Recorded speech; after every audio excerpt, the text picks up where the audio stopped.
welcome to ILTV's Evening Update. I'm Aaron Porras here with the latest news from Israel.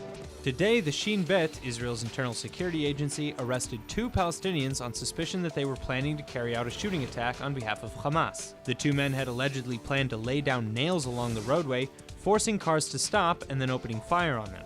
The arrests were part of a widespread crackdown in the West Bank against suspected members of the terror group. The security services also arrested an alleged Hamas member from Bidu, who's believed to have been behind a number of attacks involving improvised explosive devices and Molotov cocktails near the Jerusalem suburbs of Har Adar and Ma'aleh HaMisha. Police suspect that the Bidu native had been planning a similar attack to be carried out in the near future. In the past month, security services have also arrested several students from Zayit University in the West Bank, believing them to be members of the Hamas-affiliated group Kutla Islamiyah. Military prosecutors are expected to file indictments against the suspects in the coming days. A knife-wielding Palestinian has been arrested outside of Hebron's Jewish enclave. The man had been arrested after IDF soldiers found a knife in his possession during a check at a routine checkpoint. After being questioned, security forces alleged that the man had planned to carry out a terror attack in Hebron. The city of Hebron is a flashpoint area for Israeli-Palestinian tensions, as the small Jewish community of a few hundred live in the center of the city surrounded by tens of thousands of Palestinian Arabs, leading to a number of terror attacks in the past. The city of Hebron is considered holy by Jews, Muslims, and Christians alike.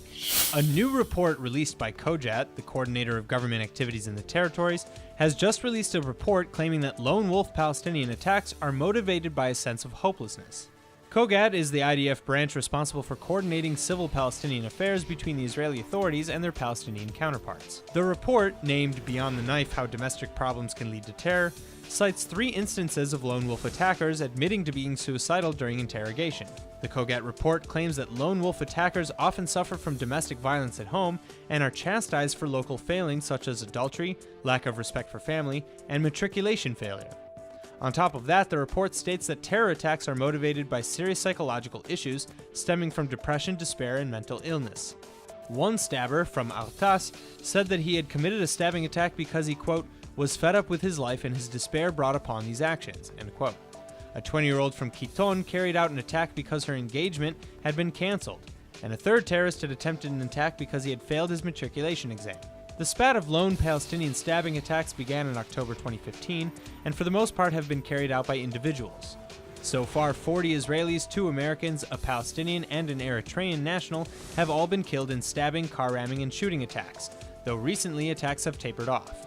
According to AFP figures, some 250 Palestinians, a Jordanian and a Sudanese migrant, have also been killed, though most of them died in the course of carrying out the attacks against Israelis or in clashes with troops in the West Bank and near the Gaza border. In a similar report released 6 months ago, the Shin Bet said that most of the attackers were motivated by, quote, personal issues, notably a dire personal or financial situation. The Shin Bet report went on to conclude that only some of the attacks were carried out because of nationalistic motives. This weekend, 2 suspects were arrested for running a Tel Aviv date rape distribution ring. Police raided 2 separate Tel Aviv apartments and found dozens of bottles believed to contain the illicit substance GHB, better known as the date rape drug. The arrest came days before Purim, one of the biggest party nights of the year. The 2 suspects were described as males in their 20s. One of them is reportedly a Palestinian from the West Bank city of Nablus. Last year, Yaniv Nachman was convicted of using the date rape drug to assault nearly a dozen women. At least 11 women say they woke up in his bed without remembering how they got there. Nachman pled guilty to 1 count of rape and was sentenced to 6 months of community service.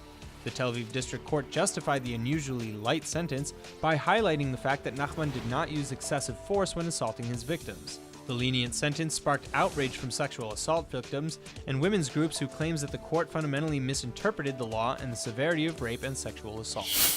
An anonymous donor has just donated $1 million for extra beds at the pediatric hemato-oncology department of the Hadassah Medical Center in Jerusalem. The donation, worth millions of shekels, comes after a disagreement between hospital management and staff, which led to the resignation of 6 of the ward's top doctors. The businessman who made the donation did so on 2 conditions, the first being that he remain anonymous, and the second that the doctors who had resigned from their hospital be able to reclaim their positions. Head of the hematology department, Professor Eliezer A. Rachmilowitz, confirmed details of the donation on Saturday, saying that, quote, a known man called me, saying he's shocked by the story. According to him, if this is merely a budgetary problem, he's willing to donate in order to solve it, end quote. That's all for now. Stay tuned on ILTV.tv for our main daily broadcast playing after this. I'm Aaron Porras, and see you next time with our morning briefing from Israel at 8 a.m. Eastern Time.